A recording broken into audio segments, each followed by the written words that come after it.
गृहमंत्री जी, monsoon session में हमने देखा कि विपक्ष ने आप पर भी आरोप किया कि आप भी जेल गए थे, आप पे भी आरोप हुआ था। तो जब उन्होंने ऐसा कहा, आपने कहा कि मुझे नैतिकता के बारे में कांग्रेस से नहीं सीखना, उस बारे में आप बताएंगे हमें कुछ? जरूर बताऊंगा। मैंने इसलिए कहा था कि मेरे पे आरोप लगा और जैसे ही मुझे समन आया, अरेस्ट छोड़ दीजिए, सीबीआई ने मुझे समन किया, मैंने दूसरे ही दिन इस्तीफा दे दिया था। अरेस्ट तो मेरी बाद में हुई।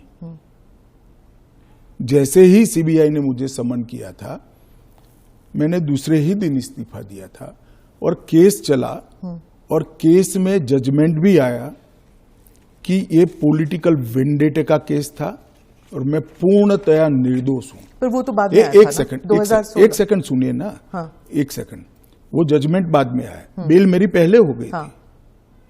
बेल मेरी पहले हो गई थी और वो जजमेंट ऐसा आया कि कंप्लीटली पॉलिटिकल वेंडेटा के केस है। कहीं पर दूर दूर तक मेरा इस केस में इन्वॉल्वमेंट नहीं है और मुझे शंका के आधार पर बरी नहीं किया गया था। मेरे सामने के केस को खारिज किया गया था और मुझे बेल मिल गया था 96वें दिन पर। फिर भी मैंने फिर से शपथ लेकर गृह मंत्री नहीं बना था।